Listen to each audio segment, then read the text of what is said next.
नमस्कार मित्रों, आप सभी लोगों का उड़ान द फ्लाई के ऑनलाइन प्लेटफॉर्म पर स्वागत है। हम लोग वर्तमान में इंडियन मिनरल्स पर डिस्कशन कर रहे हैं और इसके तहत सबसे पहले हम लोग धात्विक जितने भी मिनरल्स हैं उस पर डिस्कशन कर रहे हैं और इससे संबंधित हमने कई धातुओं का अध्ययन किया है, जिसमें हम लोग सबसे पहले लौह अयस्क है, मैग्नीज है, बॉक्साइट है, कॉपर है, गोल्ड है, सिल्वर है, जस्ता है, फिर वहाँ पर हमने सीसा का भी अध्ययन किया था। तो कई प्रमुख जो धातुएं हैं उनके अयस्कों का हम लोग अध्ययन कर लिए हैं। जो कुछ शेष अभी धात्विक अयस्क शेष हैं उसके बारे में हम लोग आज अध्ययन करेंगे, जिसमें प्रमुख रूप से हम टिन का अध्ययन करेंगे, इसके बाद बायराइट्स का अध्ययन करेंगे और एक है आपका शायद ठीक आगे देख लेंगे, 2-3 और बचे हैं, ज़्यादा नहीं है। इसके बाद हमारा टॉपिक स्टार्ट हो जाएगा अधात्विक मिनरल्स का। तो आइए सबसे पहले हम लोग देखते हैं टिन के बारे में। लेकिन यदि वीडियो के दौरान किसी भी प्रकार का एडवर्टीजमेंट आता है तो उसको आप लोग पूरा देखें और वीडियो अच्छा लगता है तो चैनल को आप लोग प्रमोट करिए, शेयर करिए, लाइक करिए और यदि किसी प्रकार का आपका कोई सुझाव है या कोई भी आपके पास डाउट है तो उससे संबंधित आप कमेंट भी करिएगा। तो आइए सबसे पहले हम लोग यह समझने का प्रयास करते हैं कि जो टिन है यह कहाँ पर प्रमुख रूप से पाई जाती है, इसका क्या उपयोगिता है। तो टिन का जो भंडार है सबसे ज़्यादा, देखिए अब ये सब छोटी छोटी धातुएं हैं, यह वन लाइनर टाइप के आते हैं और यहाँ से प्रश्न बनते हैं लेकिन रेयर केस में बनते हैं, लेकिन फिर भी पॉइंट तो जानना ही चाहिए। बस्तर जिला में, छत्तीसगढ़ के किस जिला में? बस्तर जिला में इसका भंडार पाया जाता है और संपूर्ण भंडार एवं उत्पादन का यह क्या है? इकलौता क्षेत्र है। यानी भारत में जितने भी टिन के भंडार और उत्पादन होते हैं वो यहीं से होते हैं, छत्तीसगढ़ के बस्तर जिला से होते हैं। इमेज लगा है, आप लोग छत्तीसगढ़ में बस्तर जिला को ढूंढिएगा। हम कई बार देख चुके हैं लेकिन फिर भी आप एक बार, जितनी बार आता है आप मानचित्र देखने का प्रयास करिए एटलस से, और जितनी बार देखिएगा यकीन करिए उतना ही आपके अंदर डेवलपमेंट होता ही जाएगा, क्योंकि यह अभ्यास का विषय है, याद करने का विषय नहीं। बस आप अभ्यास करिए, लगातार अभ्यास करिए। जैसे मैथ होता है कि आप जितना ही अभ्यास करेंगे आपको याद होते जाएंगे पॉइंट, और यदि आप याद करना चाहेंगे तो याद नहीं होता है। उसी प्रकार भूगोल भी है, भूगोल केवल पढ़ा नहीं जाता है, इस पर प्रैक्टिस की जाती है, अभ्यास किया जाता है। यानी इससे संबंधित पढ़ने के लिए आपको पेपर पेन साथ में एटलस लेकर के ही बैठना पड़ेगा। फिर इसके बारे में दूसरा बिंदु दिया है कि मिश्र धातुओं का निर्माण करने में इसका हम लोग इस्तेमाल करते हैं। यदि किसी प्रकार की मिश्र धातु हम बनाते हैं तो उसमें टिन का हम लोग प्रयोग कर देते हैं। जैसे आप देख रहे थे तांबा में टिन को मिला देते थे तो कांस्य बन जाता था। इस प्रकार से और अनेक धातुएं हैं जो मिश्रित फॉर्म में बनाई जाती हैं, उसमें हम लोग ज़्यादातर टिन का प्रयोग कर देते हैं। फिर तीसरा बिंदु है यहाँ पर, अच्छा वही कह रहा है कि मिश्र धातुओं के निर्माण में टिन का प्रयोग किया जाता है। साथ में टिन की चादरें एवं सोल्डरिंग उद्योग में उपयोग किया जाता है। यानी जब सोल्डरिंग मतलब आप समझ रहे हैं, जब कोई भी आप चिप देखते हैं, यदि आप इलेक्ट्रॉनिक डिवाइस कोई भी देखे होंगे तो उसमें सोल्डरिंग की जाती है। हर पॉइंट को, ट्रांजिस्टर को क्या किया जाता है, एक दूसरे से जोड़ने के लिए हम लोग वहाँ पे सोल्डरिंग करते हैं। तो सोल्डरिंग में हम लोग इसका इस्तेमाल करते हैं, किसका? टिन का। तो ध्यान रखिएगा बस इतना ही कि टिन का कहाँ पर भंडारण और उत्पादन होता है सबसे ज़्यादा क्या मान के चलिए कि यही इकलौता खान है और वो है बस्तर जिला। कहाँ पर? छत्तीसगढ़ में। और प्रमुख प्रयोग क्या है? सोल्डरिंग। ध्यान रखिएगा प्रमुख उपयोग क्या है? सोल्डरिंग। लेकिन साथ में क्या याद करना है? मिश्र धातुओं को बनाने में भी हम लोग टिन का ज़्यादातर प्रयोग करते हैं और इसी टिन को जब तांबा के साथ मिला देते हैं तो क्या बनता है? कांसा बनता है।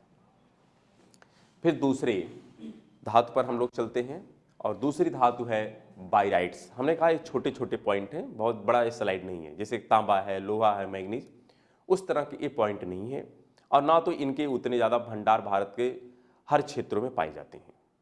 तो यह एक प्रकार से कम मात्रा में पाए जाते हैं, इनके भंडारण भी बहुत कम क्षेत्र में है। तो इसलिए इनसे संबंधित जो भी 2-3 पॉइंट प्रमुख है उसको हम लोग केवल पढ़ लेते हैं। अब बायराइट्स के बारे में कह रहा है कि जो तेल के कुएं होते हैं उनकी जब ड्रिलिंग की जाती है, क्या की जाती है? ड्रिलिंग। तो जाहिर सी बात है बीच में कई चट्टानें आती हैं, तो उन चट्टानों को भी तोड़ा जाता है, तब जाकर के हम लोग जो भी तेल के कुएं हैं वहां तक पहुंच पाते हैं। तो उसकी ड्रिलिंग करने में इस धातु का हम लोग प्रयोग करते हैं, क्योंकि काफ़ी ज़्यादा ये मजबूत होती है, सख्त होती है, चट्टानों को तोड़ने में यह काफ़ी ज़्यादा मददगार होती है। यानी वहाँ पर लोहे से बने इंस्ट्रूमेंट नहीं काम करते हैं। वहाँ पर ज़्यादातर कौन इंस्ट्रूमेंट बनेंगे? तो लोहे के ही, लेकिन उसके पॉइंट पर जो फ्रंट पे रहेगा वहाँ पर क्या लगा देते हैं हम लोग? बायराइट्स का प्रयोग करते हैं। फिर कह रहा है 95% भंडार, यानी भारत में जितना भी बायराइट्स का भंडार है उसका लगभग 95% अकेले किस राज्य में है? आंध्र प्रदेश में है। और वो भी आंध्र प्रदेश के किस क्षेत्र में है? मंगमपेट कुडप्पा जिला, ध्यान रखिएगा, कुडप्पा जिला है। और इसी के आधार पर कुडप्पा जो भूसन्नति थी उसी से निकली थी कुडप्पा रेंज, जो पूर्वी घाट के रूप में विद्यमान है। हम लोग geological history of the earth में सीख चुके हैं, तो यह उसी की बात कर रहा है। तो कुडप्पा एक जिला है, मंगमपेट भी क्या है? एक जिला है। तो कुडप्पा मंगमपेट जिले में इसका सबसे ज़्यादा भंडार पाया जाता है। और कह रहा है कि विश्व का सबसे बड़ा बायराइट भंडार भी ये है। यानी विश्व का सबसे बड़ा अगर हम बात करें बायराइट का भंडार कहाँ है, तो मंगमपेट में है। कहाँ पर है? मंगमपेट में है। और ये मंगमपेट कहाँ पर है? तो कुडप्पा जिले में है। और कुडप्पा जिला कहाँ पर है? आंध्र प्रदेश में। तो खान का नाम है मंगमपेट, जिला का नाम है कुडप्पा और राज्य का नाम है आंध्र प्रदेश। यह पूरे विश्व की सबसे बड़ी बायराइट्स की खान है। तो यहाँ पर सिर्फ 3 पॉइंट इंपॉर्टेंट है कि तेल कुएं की ड्रिलिंग के लिए हम लोग किस धातु का इस्तेमाल करते हैं? बायराइट्स का। इसका सबसे ज़्यादा भंडारण लगभग 95% कहाँ पर है? आंध्र प्रदेश में। और विश्व की सबसे बड़ी बायराइट्स की खान कौन सी है? तो मंगमपेट है। कहाँ पर है? कुडप्पा जिले में है। किस राज्य में है? तो आंध्र प्रदेश में है। अगला हम लोग जो धातु है उसके बारे में देख लेते हैं। हमारी अगली धातु है टाइटेनियम। क्या है? टाइटेनियम। तो टाइटेनियम मिश्र धातु है, यानी यह अपने शुद्ध रूप में नहीं पाई जाती है, यह किसी न किसी के साथ मिक्स रूप में पाई जाती है।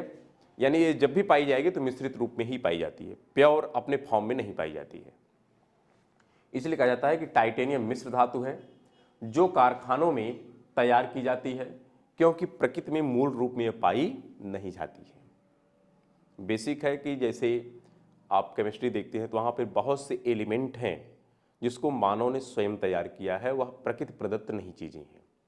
उसी प्रकार टाइटेनियम प्रकृति में यानी नेचुरली एग्जिस्ट नहीं करती है, बल्कि हम लोग टाइटेनियम को कारखानों के माध्यम से तैयार करते हैं। और यह कई धातुओं का मिश्रण होता है जिसको हम लोग क्या कहते हैं? टाइटेनियम कहते हैं। फिर कह रहा है यह एक हल्की धातु है जिसका इस्तेमाल जहाज बनाने में, स्पेस शटल को तैयार करने में प्रयोग किया जाता है। कारण यह काफ़ी ज़्यादा मजबूत होती है और हल्की होती है, क्योंकि यदि आप प्लेन बना रहे हैं और प्लेन का वेट काफ़ी ज़्यादा हो जाएगा तो प्लेन को टेक ऑफ करने में दिक्कत आएगी, उसके लिए हैवी इंजन चाहिए। और दूसरे, यदि धातु कमज़ोर है तो जब वायुमंडलीय प्रेशर का अंतर आता है तो उसमें यह ब्लास्ट कर सकता है। तो इसीलिए टाइटेनियम का हम लोग ज़्यादातर प्रयोग करते हैं किसको बनाने में? एक तो जहाज को बनाने में, और दूसरा जो हमारे स्पेस शटल होते हैं या स्पेस यान होते हैं उसको बनाने में। तो 2 जगह हम लोग ज़्यादातर टाइटेनियम का प्रयोग करते हैं। और टाइटेनियम नेचुरल में नहीं पाई जाती है, नेचर में। इसको हम लोग क्या करते हैं? कारखानों में तैयार करते हैं। ठीक है, तो एक प्रकार से धातु से संबंधित जितने भी मिनरल्स थे उसको हमने लगभग अपने समझ के अनुसार आप लोगों के साथ डिस्कस किया है। फिर भी यदि किसी प्रकार का आपका सुझाव है तो उस पर विचार किया जाएगा और उससे संबंधित जो भी कंटेंट होगा उसको हम आप लोगों तक प्रदान करेंगे। हाँ, इससे संबंधित जितने भी प्रश्न विगत वर्षों में पूछे गए हैं उसको हम लोग आधात्विक मिनरल्स कंप्लीट करने के पश्चात एक साथ देख लेंगे, जिसमें धात्विक के भी प्रश्न रहेंगे और आध्यात्मिक के भी प्रश्न रहेंगे। तो उसको हम लोग आध्यात्मिक वाले टॉपिक को कंप्लीट करने के बाद सीखेंगे।